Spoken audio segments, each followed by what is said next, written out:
हरिशंकर शर्मा जी मथुरा से। राधे राधे। श्री हरिवंश महाराज जी, सादर प्रणाम। महाराज जी, मैं जीवन के उद्देश्यों के बारे में जानना चाहता हूँ तथा सच्चे संतों की पहचान क्या है, उन्हें कैसा जाना तथा समझा जाए। जीवन का उद्देश्य भगवत प्राप्ति, जहाँ आप प्रश्न कर रहे हो, यह अध्यात्म है। पहले जीवन का उद्देश्य क्या है? भगवत प्राप्ति है। अब भगवत प्राप्ति कैसे होती है? भगवन नाम जप, भगवत लीला कथा श्रवण और जितने कर्तव्य कर्म सांसारिक हैं उन सबको भागवतिक बनाकर भगवान के चरणों में समर्पित कर दो। तदर्पिता अखिला चारिता तद्विस्मरणेन परम व्याकुलते थे। भगवान को समस्त आचरण कर्म समर्पित कर दे और भगवत स्मरण में इतनी तन्मयता रखे कि थोड़ी देर के लिए भी विस्मरण हो जाने पर वो व्याकुल हो उठे, तो उसे भगवत प्राप्ति हो जाती है।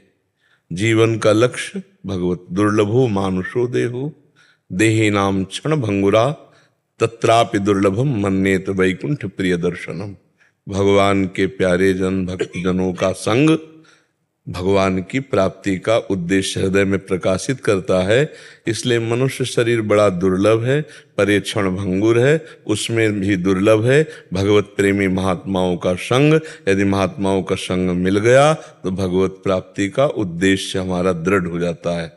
बड़े भाग पाइप सत्संगा तो बिना ही प्रयास होई भव भंगा। इस संसार से मुक्त होना ही मानव जीवन का परम लक्ष्य है।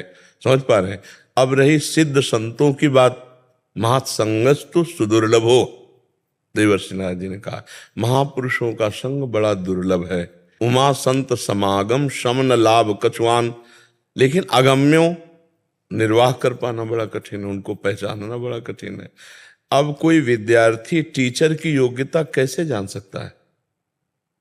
विद्यार्थी कि इन मास्टरों में कौन सा प्रवीण मास्टर है, उसकी योग्यता है क्या कि जान पावे?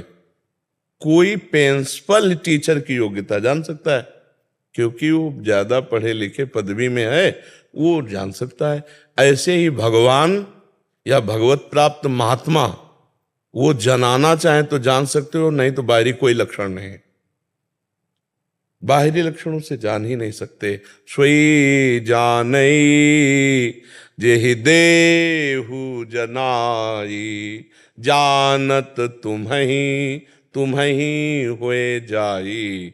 बाहरी लक्षण तो 2 घंटे के लिए 4 घंटे के लिए तो स्वांग किया जा सकता है, लेकिन साधुता कुछ लक्षण शास्त्रों में बाहरी बताए गए हैं।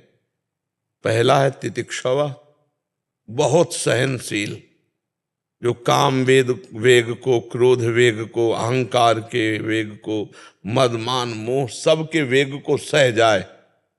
मात्रा स्पर्शास्तु कौन्तेय शीतोष्ण सुख दुखदा आगमा पायनो अनित्यास्तास्तितिक्षस्व भारत। तितिक्षवा कारुणिका, महान करुणा हृदय में भरी हुई, उसको कैसे जानोगे? बाहरी लक्षणों से थोड़ी जानोगे। पहली पहचानते हैं जिनके दर्शन मात्र से हमारे हृदय का परिवर्तन होने लगे। संत दरस जी में पातक टरें, पहला। और दूसरा कहीं संभाषण हो जाए तो जीवन का परिवर्तन हो जाए। जिनके देखने से ऐसा लगता है मैंने देखा तो पहली बार है, लेकिन ऐसा लगता है बहुत बार देख चुका हूं, ये अपने हैं। और जिनके समीप बैठने से दर्पण की तरह अपने दोष दिखाई देने लगे और मन में संकल्प बनने लगा आज से पाप नहीं करूंगा, आज से बिना उपदेश के अंदर आने लगेगा आज से गलती नहीं करूंगा। संत समागम सीधे दुर्गुणों का त्याग कराकर भगवत प्राप्ति के लिए। कुछ बाहरी ऐसी लक्षण हैं जिनसे हम संतों को पहचानने की चेष्टा करते हैं, बकाया वास्तुता स्थिति प्रज्ञ ही स्थिति प्रज्ञ को पहचान सकता है, दूसरा नहीं। महाराज जी, कुछ ऐसे लक्षण जिसमें हम जैसे मतलब जिनको इतना ज्ञान नहीं है वो थोड़ा पहचान पाएंगे। सबसे भूसा में तो पाखंड भी तो है ना। आज की चर्चा में नहीं सुना, पाखंड भी तो है ना। हाँ, तो जब तक ये श्लोक सिद्धांत जीवन में ना दिखाई दे तब तक अपने को और दूसरे को हम संत नहीं मान सकते। 15वां अध्याय गीता जी का जो श्लोक है, निर्माण मोहा जित संग दोषा अध्यात्म नित्या विनिवृत्त कामा द्वंद्वैर्विमुक्ता सुख दुख संगै गच्छन्त्य मूढ़ा पदमव्ययम् तत्। जिसके अंदर मान नष्ट हो गया है। सबहि मान प्रद आप अमानी, मान नहीं है तो अहम मूल होता है मान का, जिसका अहंकार नष्ट हो गया है। और मोह नहीं है जिससे किसी से, जो ममता रहित है। अद्वेष्टा सर्वभूतानाम मैत्रः करुण एव च निर्ममो निरहंकारा सम दुखा सुखा क्षमे। किसी से भी द्वेष नहीं है, किसी से भी राग नहीं है, सबसे प्यार है पर ममता किसी से नहीं, सबकी सेवा है पर अहंकार नहीं। निर्माण अमोहा, मान रहित और मोह रहित। और जित संग दोषा, हर भोग विलासिता उसके पास है लेकिन उसका मन किसी भोग के भोगने में बिल्कुल राजी नहीं है।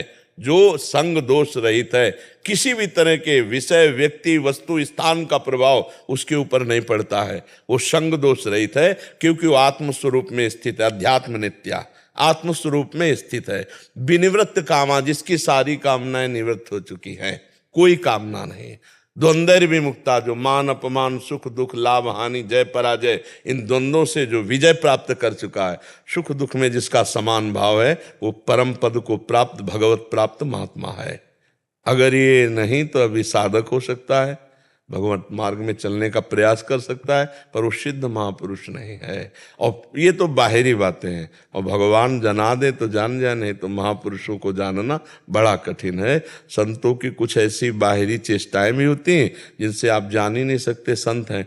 इसीलिए पाखंड का वो जोर, बहुत जोर से प्रवेश हो गया, क्योंकि छुप जाता है ना। जैसे मठा में कितना पानी मिला लो, नहीं दूध में कितना पानी मिला लो, अब वो अंदर क्या चिंतन चला तुम्हें क्या पता चले। संत वेश का नाटक भी तो किया जा सकता है, थोड़ी देर रोया जा सकता है, थोड़ी देर ऐसे किया जा सकता है, लेकिन ये संत का केवल इतना ही लक्षण नहीं है। उसकी तो लक्षण की प्रवृत्ति ये है कि ब्रह्मादिक के भोग सब विषम लागत आई। किसी भी भोग में रुपया, पैसा, भोग सामग्री, मान, प्रतिष्ठा, यही तो प्रपंच है। अगर तीन का त्यागी नहीं तो महात्मा नहीं। कंचन, कामिनी, कीर्ति। अब कंचन का त्यागी कामना धन की करे और बाहरी त्याग दिखावे तो भी उसे नहीं कहते। अंदर से राग नहीं किसी वस्तु में। चक्रवर्ती सम्राट महाराज अम्बरीश और त्यागी महात्मा दुर्वासा जी, लेकिन अम्बरीश जी के त्याग के आगे दुर्वासा जी का त्याग बहुत लघु है। और दूब का घस करके उसका रस पीते हैं, दुर्वा रस, और वलकल की लंगूटी लगाते हैं। और एक है चक्रवर्ती सम्राट है, नवीन रानियां है, पूरा राजमहल वैभव सब है। त्यागी कौन है इन दो में? अम्बरीश जी। क्योंकि अम्बरीश जी सर्वस्व भगवान को अर्पित किए निरंतर भजन में, और वो तप को ग्रहण किए हुए हैं। मैं तपस्वी, तभी तो प्रयोग किया कृत्या का।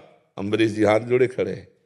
भगवान का सुदर्शन चक्र दुर्वासा जी के पीछे दो। महात्मा को समझने में अगर हम वहां दृष्टि लगाएं तो दुर्वासा जी महात्मा है, अम्बरीश एक गृहस्थ राजा है, लेकिन गलत हो गया। दुर्वासा जी महात्मा है, ये हमारा बाहरी दर्शन है। और अम्बरीश जी कितने बड़े महात्मा है, स्वयं दुर्वासा जी बोले बाद में, बोले आज मैंने देख लिया भगवान के भक्तों की महिमा।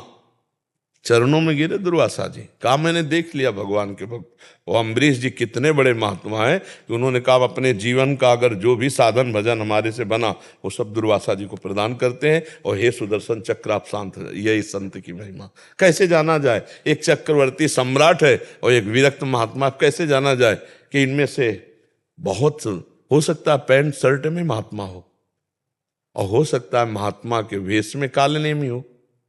ऐसा भी हो सकता है, नहीं हो सकता? देखो विभीषण जी की कोई वेश भागवतिक तो नहीं, लेकिन भगवान कह रहे तुम सारीखे संत प्रिय मोरे, धरऊं देह नहीं आन निहोरे। तुम सरीखे संतों के लिए मैं अवतार धारण करता हूं, भगवान कह रहे हैं। ये अंदर का विषय है। साधुता ये हम आचार्य परंपरा से वेश धारण किए हुए हैं। अगर हमारे अंदर साधुता और भजन नहीं तो इसी को पाखंड कहते हैं। और अगर आप पैंट शर्ट पहने हुए हो और आप सच्चे हो, भगवान का भजन करते हो, अच्छे आचरण करते हो, तो आप भी संत हो। संत एक स्थिति का नाम है, जो भगवदाकार वृत्ति, जो समत्व से युक्त, जो स्वार्थ से रहित है। आप समझ पा रहे? बड़ा कठिन प्रश्न है किसी संत को पहचानना। तो हमें लगता है कि ये बात भगवान जानते हैं कि कौन संत है कौन पाखंडी। तो हमें भगवान से प्रार्थना करनी चाहिए कि आप हमें संत से मिला दो। तो जब संत से मिला, बिन हरि कृपा मिले नहीं संता, तो जब हरि मिलाएंगे तो सही जगह मिला देंगे, क्योंकि वो जानते कौन संत है कौन नहीं संत है। अपने को तो जितना मात्रा में भगवान समझाते उतना ही समझ में आता है, लेकिन भगवान की सब समझ में है, जितनी समझ सब भगवान की समझ में है ना, तो हमें भगवान से प्रार्थना करना चाहिए कि हे दीन दयालु मुझे संत समागम दीजिए। जब द्रवहि दीन दयालु राघो तो साधु संगति पाइए। हाँ, बस सीधी पहचान संत की यही है, जो अनंत भगवान में रमण करता है हर समय वही संत है, प्रपंचातीत है वही संत है, जो भगवान के सिवा अन्य किसी का दर्शन नहीं करता वही संत है।